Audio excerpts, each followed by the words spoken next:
세상에 떠도는 기묘한 괴담들. 첫 번째 이야기. 충청남도 근처의 낚시터에서 실제로 겪었던 실화괴담. 첫 번째 이야기. 2년 전 강중앙에서 낚시를 해보자며 겁도 없이 두 귀의 자리를 잡았다. 강에 있는 둑은 폭이 8100cm 정도로 좁고 앞은 수심 45m의 깊은 강물이었다. 뒤로는 경사가 가파른 콘크리트 구조물이 자리하고 있었다. 그곳은 메기가 잘 잡히는 포인트였다. 채집망을 넣어두고 3일만 지나면 35cm가 넘는 메기가 두세 마리씩 잡히곤 했다. 그런 좋은 포인트를 탐내 둑에 앉아 낚시를 하던 중 나는 깜빡 졸았다. 잠시 눈을 감았다 뜨고 찌를 봤을 때 6대 낚싯대 중 3번과 4번 사이에 시커먼 무언가가 물 위에 떠 있었다. 뭔가 싶어서 계속 쳐다봤지만 아무것도 보이지 않았다. 다시 졸다가 눈을 뜨면 이번에는 2번과 3번 사이에 뭔가 보였고 또다시 아무것도 없는 걸 확인하고 졸았다가 눈을 뜨면 1번과 2번 사이에 있었다. 그 검은 형체는 꼭 저승사자처럼 보였다. 하지만 나는 원래 그런 것들을 믿지 않는 편이라 대수롭지 않게 여겼다. 가로등 불빛이 눈을 감고 있어도 피로감을 주며 밝은 부분과 어두운 부분이 뚜렷하게 나뉘는 탓이라고 생각했다. 그러다 또다시 눈을 감았다가 뜨니 이번엔 아무것도 보이지 않았다. 착각이었겠지 싶어서 살림망이 제대로 고정돼 있는지 확인하려고 몸을 돌리는데 왼쪽에는 검은 도포에 삿갓을 쓴 무언가가 나를 내려다보고 있었다. 얼굴은 보이지 않았고 저승사자처럼 생긴 검은 형체였다. 숨이 턱턱 막히고 몸이 떨렸다. 시간이 멈춘 것처럼 느껴졌고 1시간 같은 1분이 지나서야 겨우 몸을 움직일 수 있었다. 나는 낚싯대며 살림망이며 다 놔두고 미친 듯이 집으로 달려갔다. 다음 날 직장 동료와 함께 낚싯대와 살림망을 수습하며 어제 일을 이야기했더니 그도 비슷한 경험이 있었다고 했다. 그래서 그곳 근처로는 가고 싶지 않다고 말했다. 두 번째 이야기. 충남에서 7월 어느 날 밤 낚시를 하고 있었다. 갑자기 몸이 주체할 수 없을 정도로 춥고 떨렸다. 그때 텐트 밖으로 휙 하고 지나가는 한 여자와 눈이 마주쳤다. 그녀의 목이 한없이 돌아가 있었고 뒷모습임에도 불구하고 얼굴이 돌아서 나를 똑바로 바라보고 있었다. 무서움에 몸이 굳어 도망칠 수도 없었다. 겨우 휴대폰 플래시를 켜고 힘겹게 차로 가서 숨을 고를 수 있었다. 운전도 할 수 없어 밤새 뜬 눈으로 있다가 해가 뜨자마자 집으로 돌아갔다. 세 번째 이야기. 몇 년 전 절벽에 가까운 낚시터에 갔다. 그곳은 험하고 미끄러운 길이라 혼자 낚시를 즐기곤 했다. 그날도 혼자 낚시를 하고 있었는데 밤 11시가 넘어가던 시간이었다. 누군가 뒤에서 나를 지켜보고 있는 듯한 느낌이 들었다. 뒤돌아볼 용기가 나지 않았다. 그 순간 뒷목이 싸늘해지고 온몸에 털이 쭈뼛서며 경직되었다. 분 냄새 같은 화장품 향기가 찬 기운과 함께 스쳐갔다. 시간이 얼마나 지났는지 모르겠지만 냄새와 기운이 사라지자마자 짐을 챙겨 도망치려 했다. 그때 누군가 내 가방을 붙잡았다. 순간적인 공포에 가방을 뿌리치고 험한 절벽을 기어올라 차로 달려갔다.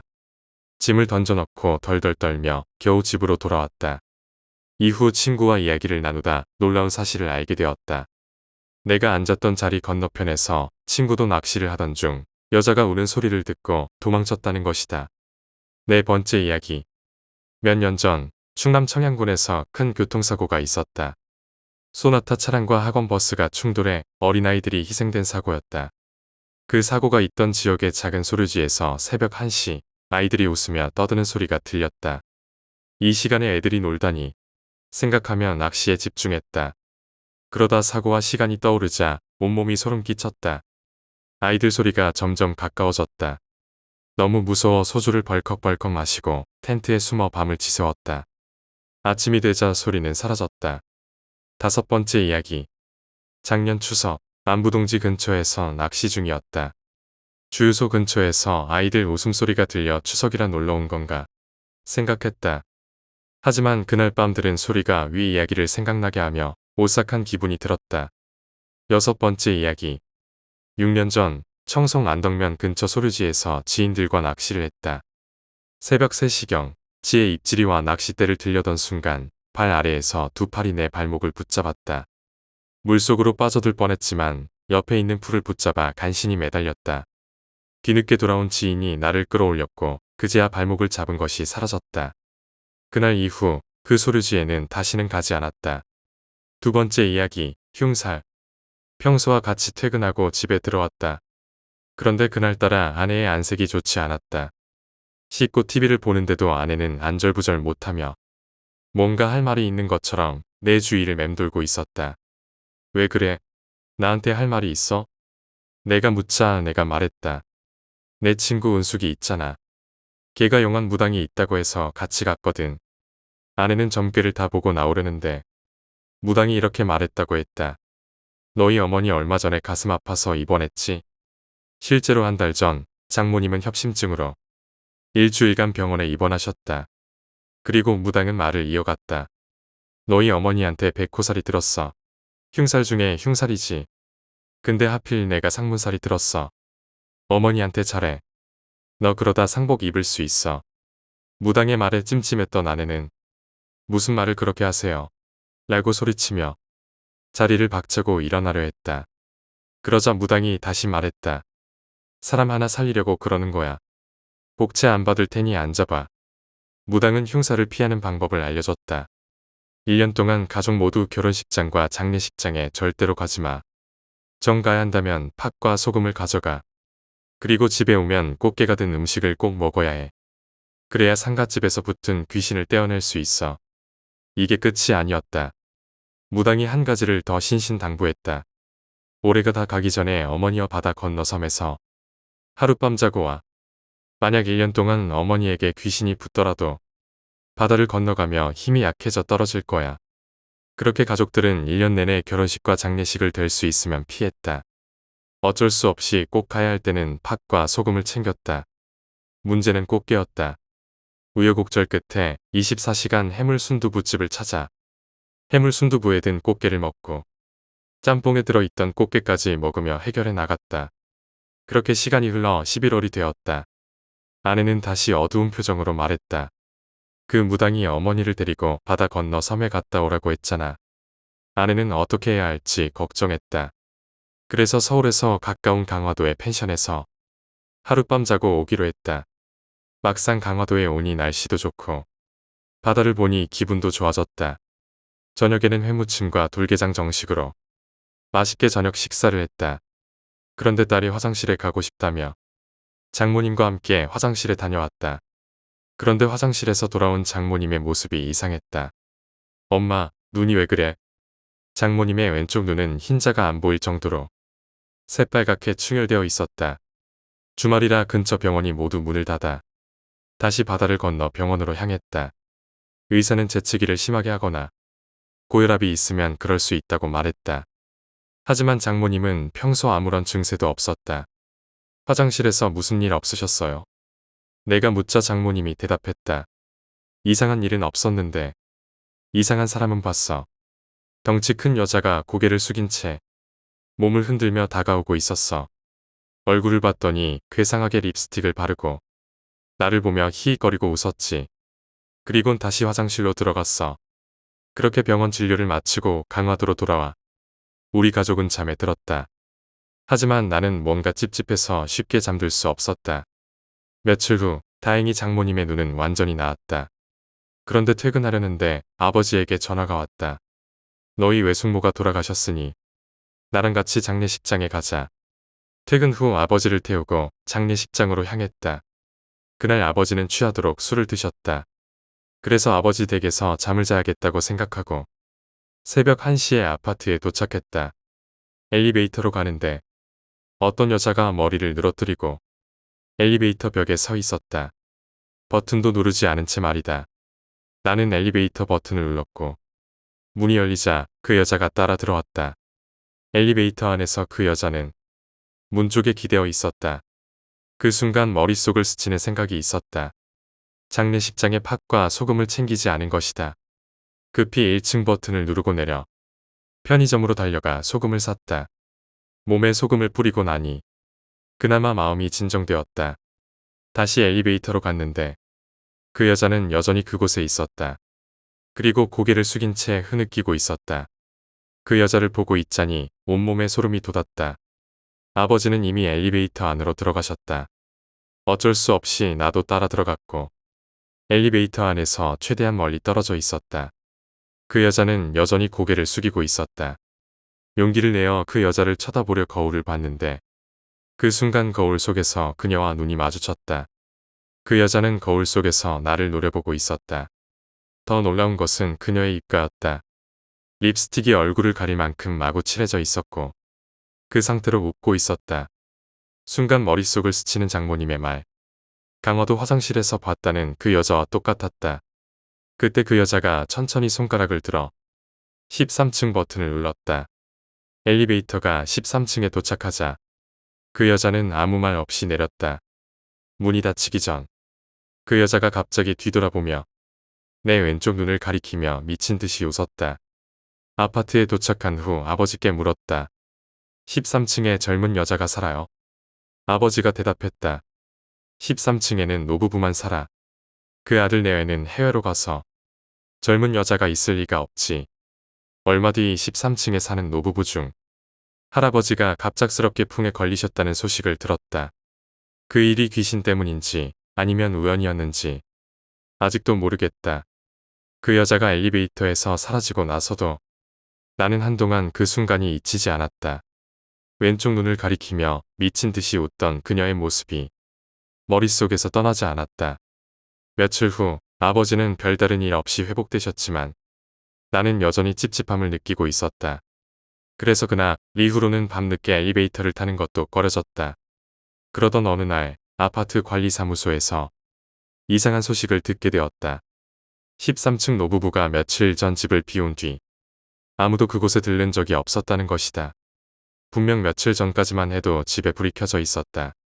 하지만 이젠 텅 빈 채로 있다고 했다. 나는 직접 확인해 보기로 했다. 13층에 올라가 노부부의 집 앞에 섰다. 문틈 사이로 어둠이 가득 차 있었다. 노크를 하려고 손을 들었는데 갑자기 등 뒤에서 이상한 소리가 들렸다. 마치 녹슨 문을 여는 듯한 소리였다. 돌아보니 아무도 없었다. 복도는 어두웠고 저 멀리 엘리베이터에서 희미한 불빛만이 새어나왔다. 나는 찝찝한 마음으로 노부부의 집 문을 살짝 밀어보았다. 문은 잠겨 있지 않았다. 조심스럽게 문을 열고 안을 들여다보았다. 집안은 어두웠다. 하지만 한 가지 이상한 점이 있었다. 거실 한가운데에 무언가 놓여 있었다. 나는 핸드폰 불빛을 켜고 다가갔다. 거기엔 낡은 인형이 있었다. 흙이 묻어 있고 머리카락은 군데군데 빠져 있었다. 그 인형은 마치 사람처럼 입을 벌리고 있었다. 그리고 그 안에서 무언가 삐져나와 있었다. 나는 손을 뻗어 그것을 집어들었다. 종이였다. 종이에는 붉은 글씨로 이렇게 쓰여 있었다. 이곳을 떠나라. 그렇지 않으면 너도 그녀를 볼 것이다. 갑자기 뒤에서 문 닫히는 소리가 들렸다. 뒤돌아보니 아까 열었던 현관문이 닫혀 있었다. 나는 급히 문으로 달려가 문손잡이를 잡았다. 문은 잠겨 있었다. 나는 문손잡이를 잡아당기며 안간힘을 썼지만 문은 꼼짝도 하지 않았다. 그 순간 집안 깊은 곳에서 희미한 웃음소리가 들려왔다. 소리는 점점 가까워지고 있었다. 나는 두려움에 몸이 굳었고 손전등 불빛이 흔들렸다. 곧이어 느린 발소리가 복도를 울리기 시작했다. 발소리는 집안 구석에서 시작해 점점 거실로 다가오고 있었다. 나는 소리를 쫓아 손전등을 비췄지만 아무것도 보이지 않았다. 그런데 인형이 있던 자리가 비어 있었다. 아까 분명 거실 한가운데 놓여 있던 인형이 사라져 있었다. 심장이 터질 것만 같았다. 나는 휴대폰으로 누구에게든 연락하려고 했지만 신호가 가지 않았다. 그때였다. 거실 벽에 걸린 낡은 액자가 흔들리며 바닥으로 떨어졌다. 액자 뒤에는 숨겨진 문 같은 것이 보였다. 문에는 손바닥만 한 크기의 구멍이 나 있었다. 그 구멍 너머로 희미한 불빛이 새어나오고 있었다. 나는 무의식적으로 그 문 앞으로 다가갔다. 손을 뻗어 문을 열려고 했지만 손이 떨려 제대로 잡히지 않았다. 그때 갑자기 구멍 너머에서 무언가 튀어나왔다. 한 여자의 손이었다. 손가락은 기형적으로 길었고 손톱은 새빨갛게 칠해져 있었다. 그 손이 문을 붙잡고 천천히 밀기 시작했다. 나는 뒤로 물러났고 문이 서서히 열리기 시작했다. 그 안에서 여자가 나타났다. 강화도에서 봤던 바로 그 여자였다. 여자는 웃고 있었다. 그녀의 입술은 여전히 립스틱으로 엉망이었고 눈동자는 나를 정확히 바라보고 있었다. 그녀는 한 걸음씩 다가왔다. 나는 몸이 굳어 아무것도 할 수 없었다. 왜 여기에 왔어? 그녀가 속삭였다. 그 목소리는 낮고 울림이 있었다. 나는 대답하려 했지만 목소리가 나오지 않았다. 그녀는 한 걸음 더 다가오며 손을 뻗었다. 그녀의 손이 내 어깨에 닿으려는 순간 갑자기 문 밖에서 누군가 문을 두드렸다. 나는 그 틈을 타 재빨리 뒤로 물러났고 문은 다시 닫혔다. 문 뒤에서 여자의 웃음소리가 들렸다. 문이 닫히고 나니 현관문이 갑자기 열렸다. 나는 곧바로 그곳을 빠져나와 복도를 질주했다. 나는 질주하며 엘리베이터 쪽으로 향했다. 하지만 엘리베이터는 움직이지 않고 있었다. 버튼을 여러 번 눌렀지만 아무 반응이 없었다. 그때 계단 쪽에서 인기척이 느껴졌다. 나는 뒤를 돌아보지 않은 채 계단으로 달려갔다. 계단을 내려가며 뒤에서 따라오는 발소리를 들을 수 있었다. 발소리는 점점 가까워졌다. 나는 발걸음을 재촉하며 계단을 뛰어내려갔다. 그러나 이상하게도 계단을 내려갈수록 끝이 보이지 않았다. 몇 층을 내려왔는지 기억이 흐려질 즈음 아래쪽에서 희미한 불빛이 보였다. 나는 다급히 그곳으로 달려갔다. 불빛이 가까워질수록 어딘가 익숙한 공간이 나타났다.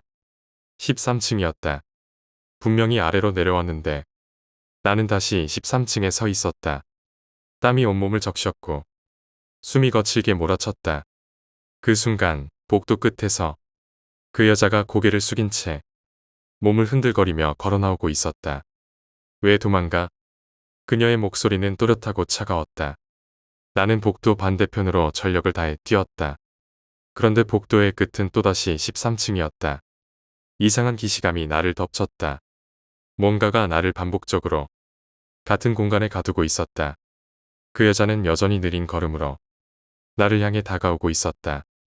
하지만 그녀의 웃음소리는 머릿속을 울릴 정도로 크게 들렸다. 나는 이대로 있다가는 벗어날 수 없겠다는 생각이 들었다. 마지막으로 용기를 내어 엘리베이터로 다시 달려갔다. 엘리베이터 문이 열렸다. 그러나 안에는 아무도 없었다. 나는 재빨리 들어가 문을 닫았다. 13층 버튼은 이미 눌려 있었다. 나는 1층 버튼을 눌렀지만 엘리베이터는 움직이지 않았다. 그 순간 거울 속에서 그 여자가 나를 보고 있었다. 이제 알겠지? 그녀는 천천히 웃으며 말했다. 여긴 내가 만든 곳이야. 그녀는 거울 밖으로 천천히 손을 내밀었다. 나는 뒤로 물러났고 그녀의 손이 내 앞에 닿기 직전에 엘리베이터 문이 강제로 열렸다. 13층이었다. 나는 혼란에 빠진 채 그녀가 엘리베이터로 들어오는 것을 멍하니 바라보고 있었다. 그 순간 복도 끝에서 다른 여자의 목소리가 들렸다. 그만해. 나는 목소리를 따라 고개를 돌렸고 복도 끝에 또 다른 여자가 서 있었다. 하지만 그녀는 강화도에서 본 여자와는 달랐다. 창백한 얼굴로 울고 있는 그녀는 이 모든 사건의 다른 시작점을 암시하는 듯했다. 울고 있는 여자는 내게 다가오지 않고 복도 끝에 서서 떨리는 목소리로 말했다. 그 여자와 눈을 마주치지 마. 그리고 여길 벗어나. 나는 순간적으로 그녀의 말에 따라 거울 속 여자를 보지 않으려 애썼다. 그러나 거울 속 여자, 강화도에서 봤던 그녀는 웃음을 멈추지 않았다. 그녀는 내게 점점 가까이 다가오며 목소리를 낮췄다. 너도 여기서 나처럼 살 수 있어. 나는 정신을 붙잡으려 애썼지만 머릿속은 혼란스러웠고 복도는 점점 왜곡되는 것처럼 보였다. 그 순간 복도 끝에서 울고 있던 여자가 무언가를 던졌다. 그것은 붉은 파츠였다. 파츠 엘리베이터 안으로 떨어지는 순간 거울 속 여자는 갑자기 날카로운 비명을 질렀다. 나는 뒤도 돌아보지 않고 파츠 뿌려진 틈을 타 엘리베이터 밖으로 뛰쳐나왔다. 울고 있던 여자는 내게 손짓하며 빨리 이쪽으로 와 라고 외쳤다. 나는 그녀를 따라 복도의 끝으로 달려갔다. 그러나 끝없는 복도가 다시 반복되기 시작했다. 여길 벗어나려면 그 문을 열어야 해. 그녀가 가리킨 곳엔 붉은 손자국이 찍힌 작은 문이 있었다. 나는 문을 열기 위해 다가갔고 그 순간 복도가 심하게 흔들리기 시작했다. 뒤에서 강화도 여자가 다시 모습을 드러내며 나를 쫓아오기 시작했다. 내가 그 문을 열면 다시는 나갈 수 없어. 그녀의 목소리는 점점 날카로워졌다. 나는 손을 뻗어 문 손잡이를 잡았다.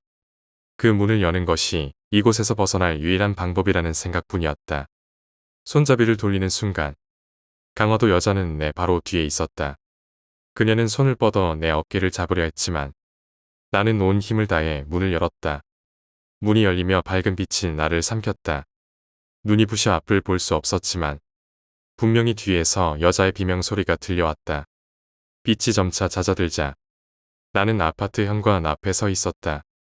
주인은 고요했고 13층의 흔적은 어디에도 없었다. 나는 떨리는 손으로 휴대폰을 확인했다. 시간은 새벽 3시를 가리키고 있었다. 그날 이후 나는 그 아파트 근처에도 가지 않았다. 13층 노부부와 강화도 여자의 연결고리가 무엇이었는지 끝내 알 수 없었지만 그 경험이 현실이었다는 것은 확실했다. 무당이 말했던 상문살과 백호살, 그리고 그 여자의 존재, 모든 것이 뒤엉켜 아직도 내 머릿속에서 떠나지 않는다. 밤마다 어딘가에서 울리는 여자의 웃음소리가 귓가에 맴도는 것만 같다. 세 번째 이야기, 흉가. 대학교 시절 내가 직접 겪은 이야기야. 여가 생활과 문화라는 수업이 있었는데 조별 과제로 조원들과 하루를 알차게 보내기라는 주제로 발표를 준비해야 했어. 평범한 아이디어로는 재미없을 것 같아서 고민 끝에 흉가 체험을 하기로 했지. 당시 2000년대에는 공포 체험이 유행이었거든. 그래서 인터넷으로 흉가를 검색하다가 경기도의 한 농장을 찾았어. 계획을 세우고 마트에 가서 손전등 2개와 간단한 먹을거리도 챙긴 뒤 목적지로 향하는 버스를 탔어. 그런데 이상하게 버스를 타고 가는 동안 마치 끝없이 어두운 길을 달리는 느낌이었어. 무슨 유령 열차라도 탄 기분이었달까. 그런데 시간이 늦어서 환승해야 할 버스가 끊겼어. 어쩔 수 없이 택시를 잡았는데 기사님조차 그 농장의 위치를 잘 모르더라. 한참을 헤매다가 겨우 한 할아버지를 길에서 만났어. 택시 기사님이 그 할아버지께 농장 위치를 물으려고 창문을 내렸는데 갑자기 할아버지가 차 안으로 얼굴을 들이밀며 거기 왜 가는데? 라고 소리를 질렀어. 너무 화를 내셔서 진정시킨 후에야 겨우 길을 물을 수 있었어. 출발하려는 순간 백미러로 보니 할아버지가 택시를 노려보고 있는 게 느껴졌어. 그 순간부터 뭔가 찝찝한 기분이 들었지만 과제를 해야 했기 때문에 어쩔 수 없이 농장으로 향했어. 택시는 어두운 산길을 따라 농장 입구까지 올라갔어. 택시에서 내리려는데 기사님이 내 팔을 붙잡더니 무슨 일이 생기면 꼭 연락해. 라며 명함을 건넸어. 찝찝함을 안고 4명이 손전등을 들고 농장을 향해 걸어갔어. 그렇게 농장을 향해 올라가던 중 손전등 2개 중 하나가 갑자기 꺼졌어. 새로 산 손전등이 고장 날 리가 없는데 작동하지 않더라고. 순간적으로 위험을 느꼈는지 누나 2명이 무섭다며 울음을 터뜨렸어. 결국 산길 중간쯤에서 누나들을 가로등 밑에 남겨두고 형과 나만 농장으로 올라가기로 했어. 형이 앞장서고 나는 뒤를 따랐는데 얼마 지나지 않아 길 옆에 무덤 2개가 보였어. 그런데 그 무덤 사이에 희미한 형체가 떠다니는 게 보였어. 하얀 안개 같은 둥근 형체였는데 순간적으로 잘못 본 건가 싶어서 눈을 비비고 다시 봤어도 여전히 같은 모습이었어. 형에게 저거 보이냐? 고 물었더니 형도 보인다고 했어. 사진이라도 찍어두자 싶어서 휴대전화로 사진을 찍었는데 갑자기 누나들에게서 전화가 왔어. 언제 내려오냐? 면서 이상한 소리가 들린다며 두려움에 떨고 있었어. 누나들을 달래고 다시 과제를 마치기 위해 올라갔는데 형이 갑자기 뒤를 돌아보더니 무슨 소리 안 들려? 라고 물었어. 나는 아무 소리도 들리지 않는다고 했지만 형은 계속 뒤를 돌아보며 이 소리 들리지 않아? 라고 반복했어. 결국 형을 따라가다가 등산로가 아닌 무덤이 수십 개 있는 묘지터에 와 있다는 걸 알게 됐어. 형은 등산로인 줄 알고 무덤 사이를 지나갔던 거야. 그 순간 온몸에 소름이 돋아서 형을 데리고 내려오려고 했어. 나무들 쪽을 손전등으로 비췄는데 모든 나무 줄기가 기괴하게 꼬여 있었어. 그 모습에 겁이 나서 형과 함께 정신없이 뛰어 내려왔어. 누나들이 있는 곳에 도착하자마자 누나들이 펑펑 울며 난리를 쳤어. 그들이 말하길 우리가 올라간 뒤로 탁탁 소리가 계속 들렸고 고개를 돌리면 소리가 사라졌다고 했어. 그러다 형이 멍한 얼굴로 나를 보더니 내가 들린다고 했던 소리가 바로 이거야. 라고 말했어. 누나들이 들었던 소리와 같은 소리였던 거야. 결국 모두 미친 듯이 마을로 뛰어내려왔어. 그리고 우리가 무덤 앞에서 찍었던 사진을 확인했는데 그 안에는 도깨비 불이 아니라 괴기스럽게 웃고 있는 귀신의 모습이 담겨 있었어. 그 사진을 본 뒤 우리 모두가 얼어붙었다. 누구도 입을 떼지 못하고 있었지만 형이 갑자기 중얼거렸다. 아까 그 무덤 위에서 떠다니던 게 이거였나 봐. 형의 목소리는 떨리고 있었고 나도 그 사진에서 눈을 뗄 수가 없었다. 사진 속 귀신의 모습은 우리가 본 둥근 형체와는 달리 얼굴이 선명하게 드러나 있었다. 특히 그 얼굴의 웃음은 비정상적으로 찢어진 듯 보였고 눈은 어딘가를 응시하는 듯했다. 그 눈이 우리를 보고 있는 것 같아서 사진을 더 이상 들고 있을 수가 없었다. 그런데 누나들 중 한 명이 손전등을 꺼내더니 사진 속 귀신의 얼굴을 비춰보고는 갑자기 손전등을 바닥에 떨어뜨렸다. 이 얼굴, 아까 그 할아버지랑 똑같아. 그 말을 듣고 나는 등골이 서늘해졌다. 머릿속이 복잡해지면서 갑자기 아까 백미러에서 본 할아버지의 얼굴이 떠올랐다. 장난하지 마. 무슨 소리야? 라고 물었지만 누나는 울먹이며 말했다. 진짜야. 그 할아버지랑 똑같아. 눈, 입, 다 똑같아. 더 이상 이곳에 있을 수 없다고 판단한 우리는 부랴부랴 택시를 불렀다. 하지만 휴대전화에는 전파가 잡히지 않았다. 어쩔 수 없이 걸어 내려가기로 했는데 어둠 속에서 계속 이상한 기척이 느껴졌다. 누군가 따라오고 있는 듯한 소리였다. 나뭇가지가 부러지는 소리 같은 소리가 일정한 간격으로 들려왔다. 그 소리는 분명 우리가 지나온 길 뒤쪽에서 들려왔다. 누군가 발걸음을 맞춰 우리를 따라오는 것 같았다. 형이 갑자기 멈춰서더니 뒤를 돌아봤다. 거기 아무도 없잖아. 너희 소리 들었어? 우리는 모두 멈춰섰고 숨을 죽였다. 그런데 이번에는 앞쪽에서 똑같은 소리가 들려왔다. 나는 손전등을 앞쪽으로 비췄지만 아무것도 보이지 않았다. 그때였다. 누나 중 한 명이 갑자기 비명을 질렀다. 누구야? 거기 누구 있어? 그녀가 손전등을 비춘 방향으로 고개를 돌렸는데 거기에는 아무도 없었다. 하지만 그 자리는 이상하게도 땅이 움푹 꺼져 있었다. 마치 누군가 오랫동안 서 있었던 자리처럼 보였다. 그런데 이상하게 그 움푹 꺼진 자리에서 연기가 피어오르기 시작했다. 그 연기는 처음에는 희미했지만 점점 짙어졌고 마치 우리 쪽으로 다가오는 것처럼 움직였다. 우리는 모두 놀라 뒤로 물러섰지만 연기는 점점 가까워졌다. 형이 갑자기 연기 속에서 무언가를 발견한 듯 중얼거렸다. 저기 뭐가 있어.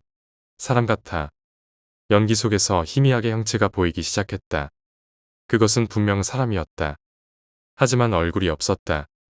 머리와 몸이 분명 존재했지만 얼굴이 보이지 않는 그 형체가 연기 속에서 움직이고 있었다. 그 형체가 점점 우리 쪽으로 다가오자 누나 중 한 명이 다시 비명을 질렀다. 도망가자.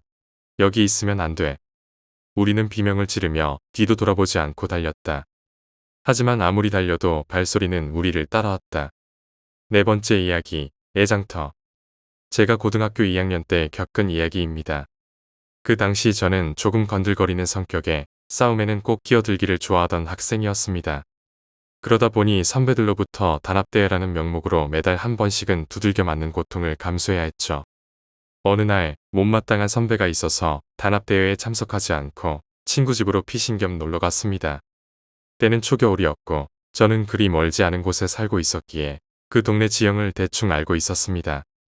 친구가 술 마시기 좋은 곳이 있다며 자기 친구들이 군밤을 구우며 기다리고 있으니 가자고 했습니다. 술이라면 사족을 못 쓰던 저는 입이 귀에 걸린 채로 친구를 따라 나섰습니다.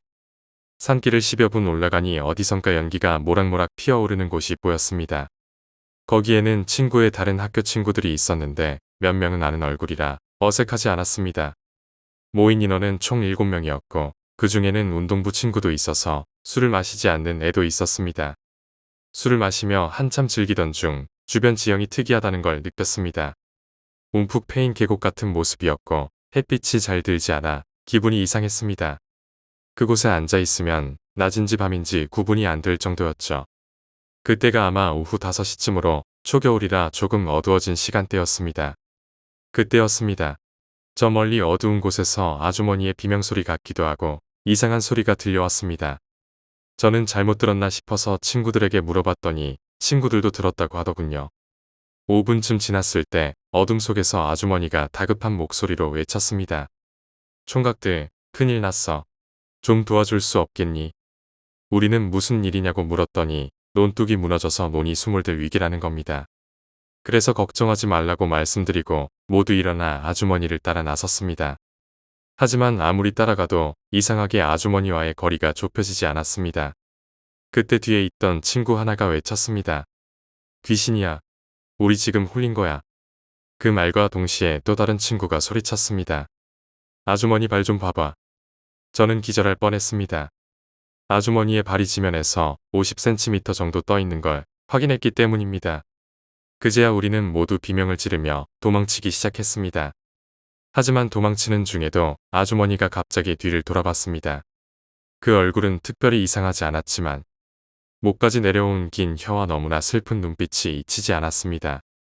몸이 경직돼서 슬로우 모션처럼 뛰며 친구 집으로 겨우 돌아왔을 때 온몸이 땀으로 범벅이 되어 있었습니다. 친구 아버님이 동네 이장이셨는데 소란을 피운 이유를 묻길래 자초지종을 말씀드렸습니다. 그 이야기를 들으신 아버님은 한참을 생각하시더니 그제야 말씀을 해주셨습니다. 3년 전 충남 지역에 장대비가 며칠간 쏟아져 홍수가 난 적이 있었습니다. 그곳은 옛날에 병든 아이와 역병자들을 버리는 애장터였고 그 주변에 며느리와 시어머니가 살던 집이 있었습니다. 며느리는 모시를 짜서 시어머니를 부양했는데 홍수로 집이 무너지고 시어머니가 돌아가셨습니다. 며느리는 슬픔에 잠겨 시신을 수습하려다 결국 자신도 매몰되었습니다. 그 뒤로 한이 많았던 며느리 귀신이 사람들을 홀려 죽음으로 이끈다는 소문이 돌았습니다. 저희가 본 귀신도 그 며느리였던 것 같습니다. 그 이후 저는 친구들과 다시는 그 장소에 발을 들이지 않겠다고 다짐했습니다. 하지만 이상한 일은 그날 밤부터 시작됐습니다. 그날 저녁 집에서 잠들려고 누웠는데 갑자기 창문 밖에서 들리는 이상한 소리에 잠이 깼습니다. 바람소리와는 다른 낮고 길게 끌리는 듯한 소리였습니다. 저는 처음에 바람소리겠거니 하고 무시하려고 했지만 소리가 점점 더 가까워지는 느낌이 들었습니다. 눈을 뜨고 창문을 바라봤을 때 거기에는 아무것도 없었습니다. 하지만 이상하게도 차가운 기운이 방 안을 가득 채웠습니다. 저는 뒤척이며 다시 잠을 청하려 했습니다. 그때 문득 문 쪽에서 느껴지는 이상한 기운에 몸이 굳어졌습니다. 방문 틈새로 서늘한 바람이 들어오는데 누군가 천천히 문을 열려고 하는 것 같았습니다. 저는 이불을 꽉 끌어안으며 소리를 지를까 말까 고민했습니다. 하지만 입이 떨어지지 않았습니다. 마치 누군가 제 목을 조르는 것 같은 느낌이 들었습니다. 방문이 조금씩 열렸습니다. 그 틈새로 어둠 속에서 무엇인가가 저를 바라보고 있었습니다. 눈이 분명했습니다. 어두운 방 안에서도 번쩍이는 눈동자가 보였으니까요. 저는 눈을 질끈 감고 다시 열려고 하지 않았습니다. 하지만 문이 완전히 열리면서 저는 본능적으로 침대 위에서 몸을 일으켰습니다. 거기에는 낮에 봤던 그 아주머니가 서 있었습니다. 긴 혀를 내밀고 여전히 슬픈 눈빛으로 저를 쳐다보고 있었습니다. 그 눈빛이 너무 강렬해서 저는 도망칠 생각도 못했습니다.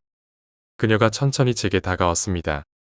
발은 여전히 땅에 닿지 않은 채 공중에 떠 있었고 저는 무슨 이유인지 모르겠지만 몸이 움직이지 않았습니다. 그녀가 제 앞에 다가와 손을 내밀었습니다. 그 손이 차갑게 제 얼굴에 닿는 순간 저는 비명을 지르며 깨어났습니다. 하지만 그것은 꿈이 아니었습니다. 방 안에는 여전히 차가운 공기가 남아 있었고 문은 반쯤 열린 상태였습니다. 그날 이후로 이상한 일들이 계속해서 반복됐습니다. 학교에서는 누군가 제 뒤를 따라다니는 기분이 들었고 혼자 있는 시간이 무서울 정도로 불안했습니다. 가끔은 주변에서 들리는 소음이 낮에 들었던 그 아주머니의 목소리처럼 들리기도 했습니다. 한 번은 집에서 저녁을 먹던 중 거실 TV 화면에 아주머니의 모습이 스쳐 지나가는 것을 봤습니다. 가족들에게 말했지만 아무도 제 말을 믿지 않았습니다. 그 이후로 저는 더 이상 잠을 잘 수가 없었습니다. 밤마다 창문 밖에서 들리는 소리와 방 안의 차가운 기운이 사라지지 않았기 때문입니다. 친구들에게 연락해봤지만 그들 중 일부는 비슷한 경험을 하고 있었습니다. 누군가는 꿈속에서 그 아주머니를 봤다고 했고 다른 누군가는 낮에 느닷없이 귀신이 보였다고 했습니다. 그러던 어느 날 저는 친구들 중 한 명과 길을 걷다가 이상한 것을 목격했습니다. 그 아주머니가 멀리서 우리를 바라보고 있었던 겁니다. 저는 눈을 비비며 다시 봤지만 그녀는 사라져 있었습니다. 친구는 아무 말도 하지 않고 얼굴이 창백해져 있었습니다. 그날 밤 친구에게 전화가 왔습니다. 그는 집에서 이상한 소리를 들었다며 누군가 창문 밖에서 자신을 부르고 있다고 했습니다. 그 소리가 바로 그 아주머니의 목소리였습니다. 저는 불길한 기분을 떨칠 수 없었고 그 친구에게 집에서 나가 있으라고 말했지만 그는 말을 듣지 않았습니다. 며칠 뒤 그 친구는 교통사고로 세상을 떠났습니다. 저는 그의 사고 소식을 듣고 이것이 단순한 우연이 아니라고 확신했습니다. 그 아주머니는 단순히 나타나는 것만이 아니라 우리의 삶을 송두리째 파괴하려는 것 같았습니다. 시간이 지날수록 저는 점점 더 무기력해졌고 주변에서 일어나는 이상한 사건들 때문에 공포에 시달렸습니다. 결국 저는 다시 그 장소에 찾아가 보기로 결심했습니다. 혼자서는 가지 못하고 남은 친구들 몇 명과 함께 갔습니다. 하지만 그곳은 이미 폐쇄되어 있었고 아무리 주변을 둘러봐도 특별한 흔적은 찾을 수 없었습니다.